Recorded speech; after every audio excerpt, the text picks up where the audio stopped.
Hello, everybody, and welcome back to Cultures from Hell. This is the second episode where we are talking about remote culture, new challenges in the virtual world. We started last week with the first one, but we kind of realized that this is going to be a long topic, so we had to divide it into two segments. But as always, I am so happy to have my co-host Paulina, co-founder of Culture Code Foundation, and our culture expert on the show. Hey, Paulina. Hey Lars, great to continue this topic today. Exactly. Yeah, we found out that it's going to be like, yeah, everybody has tried this during Corona, right? And it kind of continued afterwards. So this was a bigger topic than the other ones, and we want to try to keep our episodes into like bite-sized chunks. But this one, a little bit too big for that, so we had to continue today. Yes. Before we deep dive into to a success story that you're going to share with us, Paulina, should we just do like a very brief recap of what we talked about last week? Yeah, sure. Let's do that. Do we even remember what we talked about last week? Well, we did talk about the signs that speak for a bad remote culture. And we also spoke about the fact that usually that remote culture only exacerbates cultural problems that were there before already. And so that the problems that companies do see with remote cultures usually don't stem from having gone remote, but usually are a deeper level. We also spoke about typical mistakes that companies make when it comes to setting up their remote or hybrid work theme or environment. That was the word I was looking for. We spoke about Zoom fatigue, the pressure of digital presenteeism, and so we started to talk about a couple of best practices when it comes to building a cohesive virtual culture. And in that specific topic, we talked about investing into face-to-face time, avoiding meeting marathons so that people don't spend just continuous time on Zoom calls. And we also spoke about outcomes over hours, meaning that it's super relevant in this kind of setting to have a strong basis in trust in your employees, and to avoid micromanagement in that term. I mean, we always call out micromanagement, but in a remote setting, it becomes even more crucial because it will undermine your people's engagement, and on a very practical side as well, it will definitely cost the managers doing the micromanagement a lot of time. Mm-hmm. Yeah. That's about it, I think. Did I forget anything? And again, it is a big topic, right? Yes, absolutely. So thank you very much for sharing that and remembering everything we talked about last week. So let's dive into today's episode, and we're going to start up with a success story. So we're going to start up on a high note here. So Yes. can you please share a story or a specific strategy a company implemented that dramatically improved their remote culture? Yes, I'm happy to. And I'm also, one of our listeners actually pointed out to me this week that sometimes we don't talk about cultures from hell, we're actually talking about cultures from heaven. And I like that. Because that's exactly what we're going to do right now. We're going to talk about a culture that's a company that has put a lot of thought, a lot of effort into creating a remote experience that is really unique, and that is something that I haven't seen anywhere else. It's a German company, a small employer branding agency with roughly 25 employees.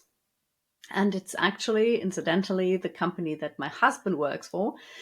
It's called Yeah HR, and they are working fully remote since about a year. Before that, they had a hybrid setup with an office in Western Germany, in Düsseldorf, and a couple of employees working remotely. And then they decided to go fully remote. And what I love about this, about the decision they've made, is that they are now investing basically the entire money that they are saving on rent into their remote setup, into their remote culture. And that is incredible, because it shows how important the culture is for them, and how important it is for them to really make sure that their team is getting the best out of it. Right? They actually even won awards for this remote culture setup because it is so unique. They call the setup Happy Place, and it consists of 3 pillars, I would say. The first pillar is they make sure that the entire team does meet up in person once a quarter on a regular basis for at least one day. Usually they do it 2 days.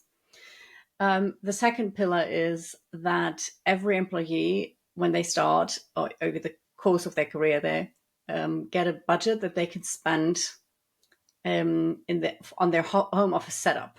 So they can buy really good desks and chairs, but also do things with the money that they feel their personal office needs to make it feel more like theirs. So it's not just about the technical setup, but also whatever they need, basically. And more importantly, probably than this second pillar, is the third pillar, because every employee gets the same budget that they can spend on working together with other colleagues. So they can, for example, rent co-working spaces where they work together. They can visit each other in their respective hometowns and work together there, either in their home office or, again, in a co-working space. Or they can even do workation together. So there have been teams that went on workation together in Denmark. They had rented out like a little beach house in Denmark. Were working there during the day and then socializing in the evening. There have been teams that just went into a hotel somewhere for a couple of days, working from there. So it's super flexible system, and more importantly, I think it's very individualistic, so that no matter what your personal preferences are, what is important to you as a person might be different for an introvert than an extrovert, might be different for a Gen Z person, a Gen Z employee or a Boomer employee. And with this kind of setup, all of them can make the best out of it for their personal situation. And honestly, I've never seen a better setup like that yet, because it's really thought through. And I know from my husband that the CEO of the company and the owners of the company, they really invested a lot of thought into this. Obviously, you need to speak to lawyers, you need to speak to tax advisories to really figure all the intricacies out. So it is not something you can just do like this. It takes real thought. It takes real investment, not just on the money side, but also from the thought process. And it really impresses me. I like it. I think I've mentioned a couple of times on the show that a lot of people see me as a extrovert person, and I probably am, but I'm also the kind of person that I like other people's company, but at the same time it actually drains my energy. So for me, having the ability to choose when I want to sit at home and work, where I'm in my own company, and when I want to go out and see other people, I would thrive in an environment like that. Because at the same time, even though I like my own company and so on, like I said, I like other people's company. So having the ability to go and visit people in their hometowns, or having people visit me, and kind of finding a co-working space where you can sit and work. That really appeals to me. We Mm. had some of the same things going on in Solvemate where we met, Yeah, right? yeah, we did. I, Um, I remember that you went to, where did you go with Lynn? oh yeah, with Lynn and Kelly, we went to Fuerteventura for Oh yeah, yeah. I was like, that was a workation remembering. But yeah, that was definitely worth remembering. But it's also worth remembering that we paid for that ourselves. Oh, you So did? I didn't yeah, know yeah, that. yeah. That was all out of our own budget. Yeah, okay. Yeah, but it Fair. was still amazing, and it was fun. It was so much fun, and what we did at Solvemate definitely was really good as well because we could meet up regularly, but nobody was forced to do so, and we had the regular all company meetup in Berlin, so that was really cool. And I think I was in Berlin for a couple of days every month. Um, to meet with not necessarily my direct team because not every one of you guys was in Berlin, right? But with parts of my team and parts of other teams, we had like this designated co-working space where we would always meet, and people that didn't like working from home, they would always work from that co-working space. So there was a lot of flexibility there as well, and I think that is super important because especially when you do have officially a fully remote setup, because there are many people who don't work well from home. They don't want to work from home. And if you have, especially if you live, if you hire multiple people in the same city, that can be an amazing setup to say, okay, there is always, there are flex desks in a co-working space in the city, and whoever wants to work from that office on any given day can just do so. So there are a lot of things that you can do that are obviously specific to the situation of every company because yeah, and that's why it requires thought mm, and deliberation for a really good strong hybrid or remote setup. Hmm. But that's the thing with culture across the board. If you Yes, don't do it intentionally, it will just do wild things. that's the beauty of a good culture, right? But also the downside of a bad culture. Exactly. Okay, so Paulina, back on topic here. How does leadership itself need to kind of adapt in a remote first Mhm. environment?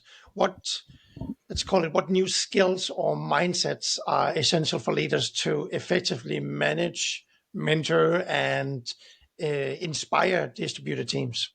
Yeah. So definitely what we discussed already last week, trust by default, right? There, you have to shift from control-based leadership to trust-based accountability. This is difficult, especially for leaders who are not used to working on that kind of basis. But the beautiful thing is that trust is the basis for effective collaboration in any setup. So I would say this is not necessarily a specific leadership skill for a remote or hybrid setup, but just for our modern workplace. Um, the second part is outcome orientation, right? Don't focus on who's visible, who spends most time in the office, but focus on results and impact, not the actual time locked, right? That also, that is important, includes how to role model shutting down and not working at night. So what I mean by this is you need to make sure that as a leader to not be working at night or late in the evening or sending out emails really later on. There is this pre-plan sending button on every messaging app out on email, every email thing. You could so that you don't have to put pressure on your people or make it the norm that it's okay to work like after 7 p.m. or whatnot. or that it's expected. And next thing for me is empathy. Always empathy, empathy, empathy. But in this kind of setup, it should even be at scale. So you need to prioritize your emotional intelligence and reading and creating human connection without the physical cues. We spoke about this last week, that because of the filters and bad camera situations and so on and so forth, you cannot read the gestures and the mimicry of your team as well as you can do when you're in person. So you need to be super aware of that. And that only works if you start asking more personal questions and are really aware of the individual needs. Like, you need to understand that the single mom on your team does have different needs than somebody who is more flexible in their overall work schedule, but potentially also has other things that they need to take care of, like for if they have a side business that needs attention or whatnot. So you need to really understand the specific personal situations that every team member is in, and then you need to see how you can support that ideally. So I don't know if you remember that at Solvemate, I specifically set up a mental health Notion page where I would share tips and tricks that worked really well for me in order to shut down or in order to get my energy up in the morning. And we also spoke about best practices from other team members regularly that we would also include on this page. So it was like we normalized the conversation around mental health and about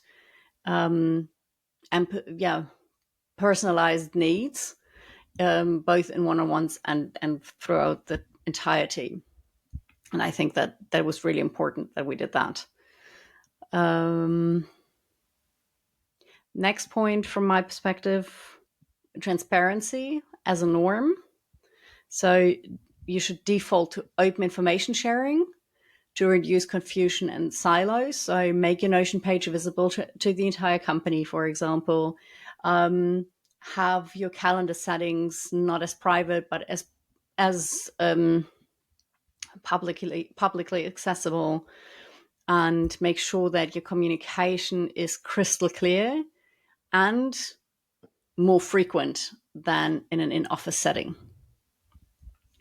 And last but not least, I would say flexibility is super crucial when it comes to remote leadership, because you need to embrace asynchronous work and individual work styles.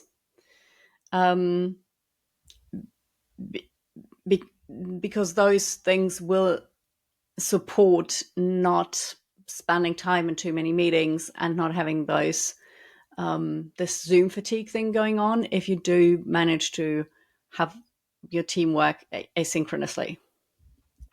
Yeah, that's my most important tips when it comes to leadership in a remote setting. And that one thing that I noticed was the one you said about communication and being more frequent. I'm a part owner or co-founder in a couple of startups, and we all work completely remote, and some of us also have like a job on the side and so on. And one thing that I've been really cheering for that we should always do is like doing like at least like daily updates, like in Slack, just brief ones and so on. And a lot of people saying like, oh, but why do I have to do that? Maybe I have nothing to share because I haven't done anything since yesterday and so on. And for me it was like, but you're missing the point here. The point is not to say like, hey, I did this and this and this and this. It's just to like let everybody know, hey, I'm here, I'm okay. We on a team, building that team spirit. And it's kind of hard to explain because it kind of sounds stupid that you have to like put in like saying like, hey, I didn't do anything, but I hope everybody's having a great day. because it's not productive, and I'm doing that in quotation marks. It's not productive in any way, but for me, it gets the sense that, hey, I'm still part of a team, and everybody's here. And it also gives an understanding of, I mean, you don't necessarily put in I haven't done anything, because usually they have done something, that it's just not finished yet, or it's not the progress yet that they might have wanted to see. But it gives a better understanding for the rest of the team that how long things might take to Mhm. actually finish. So especially when it's cross team collaboration, like when sales and engineers are communicating, there's always so many things where you don't understand how the other people's work works. And if you have this kind of check-in also across teams, you do develop a much better understanding and more sensitivity around, okay, an engineer might be working for weeks and weeks on weeks on end on the same exact single task, because that's just how long it takes. While a salesperson would be like, okay, I've called those 25 customers today, and I've sent these 5 emails, and I've da da da da. So it's just very different work realities. And these check-ins that you're describing can be an incredibly strong way of fostering more understanding for each other. Exactly. So, Paulina, again, when we're talking about company culture, you have all the experience because you kind of work with it in your professional capacity. And based on that, what's a common myth about leading remote teams that you like to debunk for our audience out there? Oh, I love that question. Thank you. Because I think if I hear one more person claiming that remote teams are less effective or productive than in house teams, I will scream. I mean, again, it is a very individualistic situation, and both for companies and for individual employees.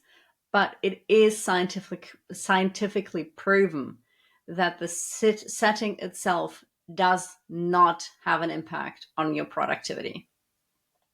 The culture and leadership that are being executed in each environment, that has an impact. I agree 100%.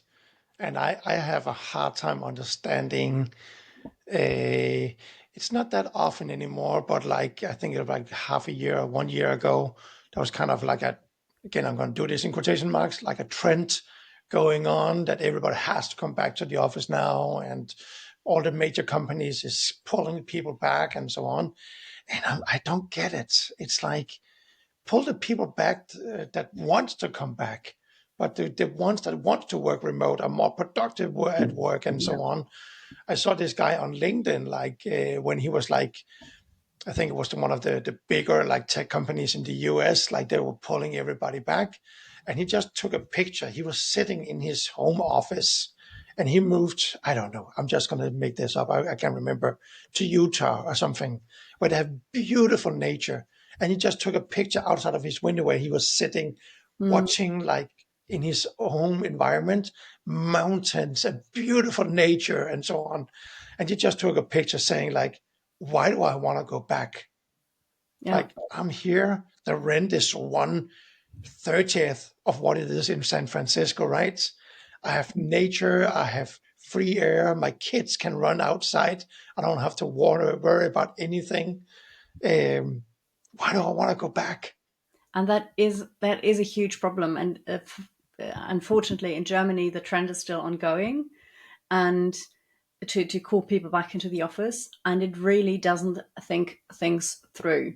Because either, I mean, it can also be a hidden layoff round, like because it is definitely scientifically proven that if you do announce a mandatory return to office policy, the only thing that really increases is your turnover rate. Mm-hmm. So you will definitely lose people, and it can be a hidden agenda in there that you're thinking, okay, if I announce this, then people will quit and then I don't have to pay severance packages or la di la di la. But it's so short-term thinking because you don't know who is going to quit. And usually you will, just by the law of Law of attraction. law of attraction, no, not attraction, but law of likelihood. I don't know if that's the absolutely right wording, but just by mathematical statistic things, you will also lose high performers. You will not just weed out the weak, because that's the myth that only the weak people want to work from the home office because they can hide or la la la la, and it affects the real. It has so many huge real life impacts for the people that you order back to the office. So, for example, in Germany at the end of last year, Amazon decided to have a mandatory return to office for the office in Munich, and Munich is the city with the highest rent in all of Germany. And so when Amazon did the hybrid remote thing, super many people moved out of Munich because it's so much cheaper out there, and they have the beautiful scenery and the nature around it, and all the things that you just described from your American example, right? And then Amazon ordered everyone to come back, and I think it was just with 3 months notice or something like that. And now imagine that in real life, you have to move back into one of the most important most expensive cities, where it's really hard to find a good apartment, or even an affordable apartment. Then you have to relocate your kids from one school to another. So You might have bought a house. you might have bought a house. So you're completely destroying people's personal setups, and that's insane. That is really very short-term thinking, and it will have an impact on the loyalty of your employees. Not necessarily everyone, but definitely for some, because you force them to spend more money, you force them into more rigid routines that they don't want anymore, and you create pressure on every aspect of their personal life. It's a mandatory return to office, especially with short-term notice, is just really not human-centric. No, it's not. A critical point for many. How can leaders ensure fairness and equity in terms of opportunities, visibility, and recognition when some team members are remote and others might be co-located or in an office? Oh, that's a really, really good question, because that is a major hiccup. And I think the most important part is that for every department, you need to make sure that you set goals, clear goals. I like the SMART formula. So saying that every goal needs to be really specific, measurable, achievable, relevant for the overall outcome, and time bound. And if you have those kind of goals for every department, that will ensure that you can judge performance as unbiased as possible, because you have black and white numbers and evidence for people's performance. Another thing is to run the weekly check-ins or daily check-ins, just like you described before. We can either do this with like a short Zoom call, or we can do it with a Slack channel or whatnot, and celebrate small wins regularly, because that will ensure face time for everyone, and it will also ensure that the wins of individuals get appreciated and get visibility.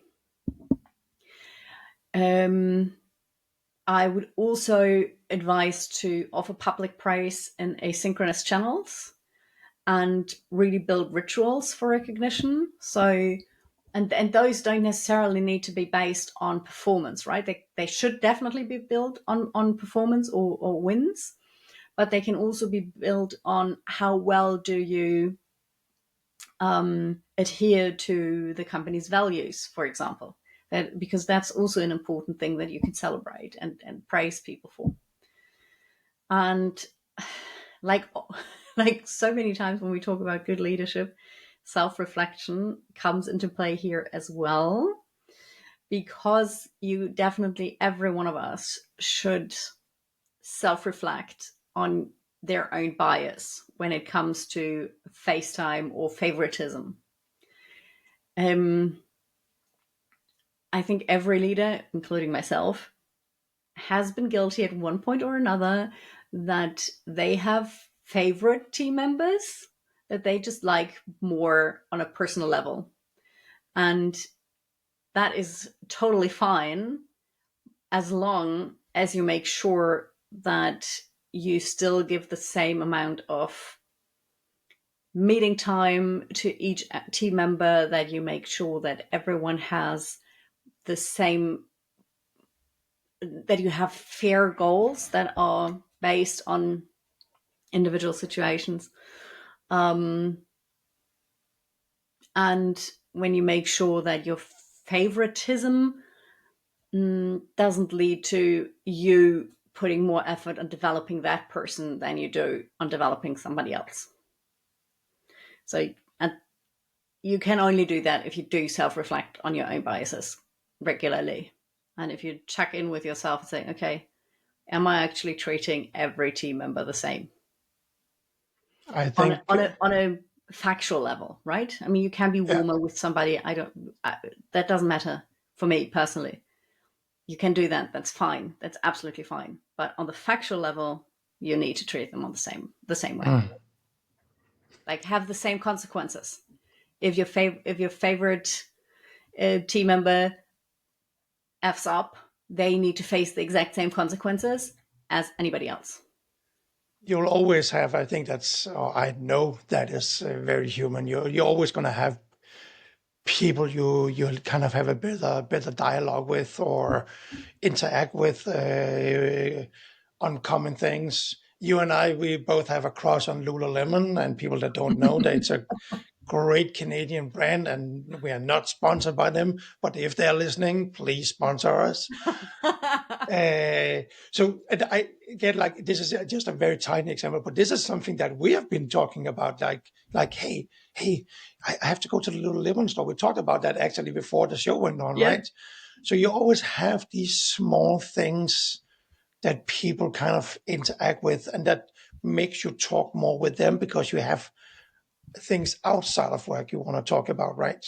Yeah. I'm a training buff, and for me that's always been a thing, that people in a work environment, if there's something that or somebody who's interested in training or have a passion for training, of course I interact with them quite a lot because it's a big part of my life and it's something I feel comfortable and like to talk about. Mm. So I think that's very, very common. Okay, Paulina, effective communication. I love you. You're going to love this question because that's something you master and something you like to talk about. So effective communication is always key, but it feels even more critical and perhaps more challenging remotely. What are the kind of the biggest communication pitfalls you see in virtual teams, and how can they be proactively avoided? Mm. Good, a big question. I'll try to keep this my answer to a minimum, but I think Which is impossible. my minimum. Okay, let me start. First thing I see quite often is silent misalignment.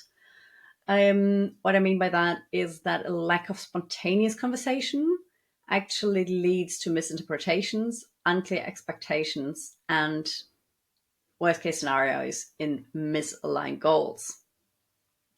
And that is why it is so important to use asynchronous briefings and weekly alignment, either in person, but ideally also in a documented form, to clarify goals, priorities, and ownership. I would also suggest to start every meeting with a restate the goal moment, where you can anchor the shared understanding what you're working towards. The second point is the over-reliance on real-time communication. Usually in a remote or hybrid setup, because you can't just walk to the next desk, teams will default to meetings or chat threads. That in turn leads to constant interruptions, communication fatigue, and Zoom fatigue as well, because it will impact the time you can actually work focused on one topic. So I recommend to establish asynchronous first norms. So, for example, send updates via small Loom videos. Put in updates in a Notion page.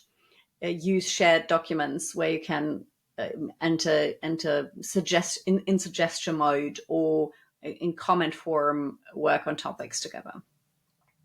Then you should definitely define meeting-free times and encourage people to silence all the notifications on their messaging apps and their email programs during those meeting-free times.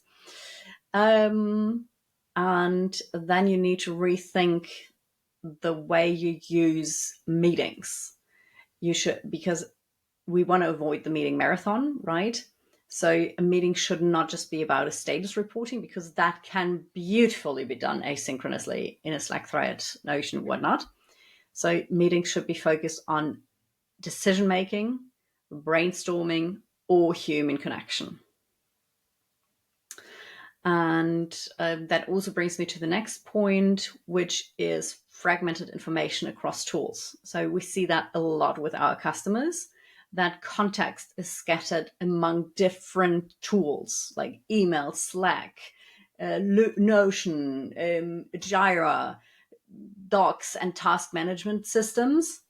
And then you will always have a confusion. You will not know which information will I put where, which information can I find where.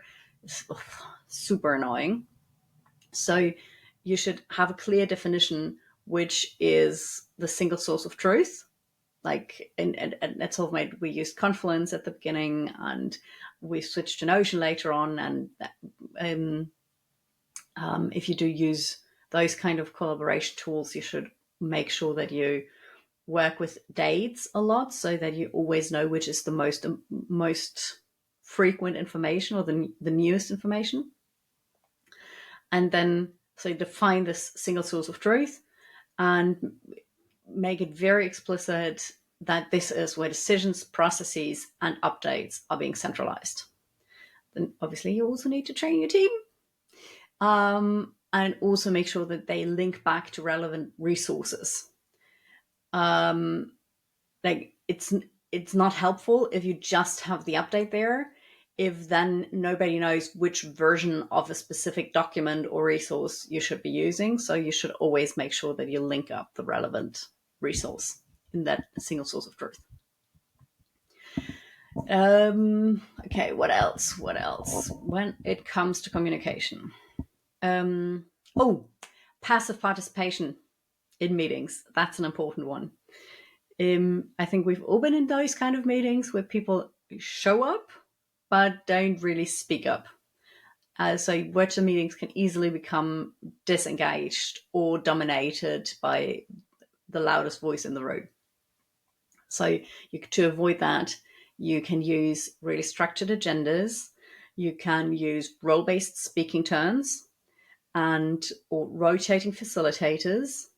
You can encourage chat participation, either in the chat itself or by really calling out people specifically, saying, okay, Lisa, you haven't said anything yet on this topic. I'm super interested in your opinion as well. What are what are you thinking about this? Meaning you have to be really aware who has said anything and who hasn't. You can do live polls, especially on Zoom and Google Meets. And you can also do silent brainstorms in like breakout rooms, or you can just mute everyone and say, okay, just everyone take 5 minutes to brainstorm for yourself, in order to include the more introverted silent voices in the room as well. So all of those techniques can really help you break this passive participation. And I think a last one that I would like to mention, because feedback is super, super crucial in a remote setup or hybrid setup, is to avoid the lack of feedback loops. So I've seen it time and time again that feedback becomes very infrequent, vague, or overly formal in this kind of setup. Like you have like this one big performance meeting in half every 6 months, and that's it. And if you don't have more frequent and informal feedback loops, you will be eroding your performance and trust in the team, because you're just not close enough to your people. So you should definitely normalize micro feedbacks, like small, quick nudges, appreciations, clarifications. You obviously need to be very attuned to miscommunication here. You need to develop this kind of skill where you can say, okay, I think person A is talking about this topic, and person B thinks they are talking about the same thing, that he's actually talking about a different topic, and then just clarify that, brings them back on the same page. And also make sure that you ask feedback yourself in this, because feedback loops is not just one-sided, right? So use your one-on-ones to ask questions like, what's one thing that I could do better? What's one thing that where you need more support from me? What is one thing that you need less of from me? And that will normalize this kind of feedback over time. Yeah, and I think that I've been fortunate enough to have several leaders managing me that ask what is one thing I can do better, or what is one thing I can do for you. And for me, that always kind of builds a lot of trust. Yeah. And I feel comfortable of saying like, hey, you said this the other day, I didn't like that, or you're asking me to do this and this and this. This is not how you get me to be the most effective person. If you want me to be effective, please address me this way, or give me these kind of tasks, or do it this way, and so on. So it kind of like give this infinity loop of everybody being more productive and being more comfortable with everybody. Yeah, very good point. So Paulina, it has been incredibly insightful. Two full episodes on remote culture. If our listeners were to take, just to kind of summarize, like two episodes, that's a lot of information. So if our listeners were to take away just two, maybe three key points from our conversation today and on the last episodes about building and thriving remote culture, what would you want those to be? The first point definitely for me is I want people to really understand that it takes a lot of intention and deliberation to set up a really strong, thriving remote culture. The beautiful thing is, this isn't only true for remote cultures. If you use this deliberation and thought process for any culture and intentional culture building, that will support every culture, no matter the environment.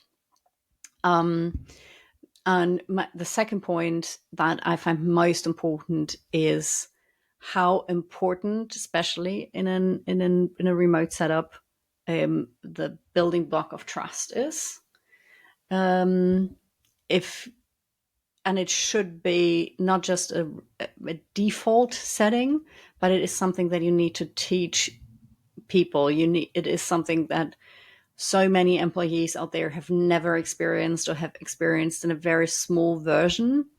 So you usually need to really live that on a very reliant, consistent basis for people to really trust in this, to trust the trust. And as a company, you probably will need to invest time in teaching your leaders also how to lead with intention and trust in an environment like this. And again, setting really smart, clear goals is a super, super easy way of supporting the trust. Thank And the third point definitely is you need to be crystal clear in your communication and find ways to engage people in person and engage them when you're not meeting in a live environment. Thank you very much. We have come to the end. This is the end. No, For just for the today. end. It's just the end for today. Thank you, Paulina. Thank you very much for sharing your expertise. And again, I love the practical advice that you always give to me and the listeners out there. So for our listeners who want to learn more from you or connect with Culture Code Foundation, where's the best place for them to find you online? The easiest way probably is our LinkedIn page. You can find us under Culture Code Foundation. You can also find our website under culturecodefoundation.com. But LinkedIn is like probably the easiest way to get in touch with us. And also my personal, you can also DM me. Obviously, Lars will put again, thank you so much for that, my Instagram handle and my LinkedIn profile on the show in the show notes. And yeah, and again, like always, feel free to also reach out if you want to share your personal story. We would love to have you on the show, either in person or by us retelling your story if you don't want to be on the show as a live guest. Exactly. We love it. And I remember this from my childhood. That's all, folks. That was from a cartoon in my childhood. Now, that's all the time we have for this episode of Cultures from Hell. A huge, huge thank you once again, Paulina from Culture Code Foundation. Don't forget to check out her work. We're going to link to everything in the show notes. So just click and reach out to Paulina. Join us next time as we delve into another fascinating aspect of culture, company culture. Goodbye for now. Thank you, everyone. Thank you, Lars.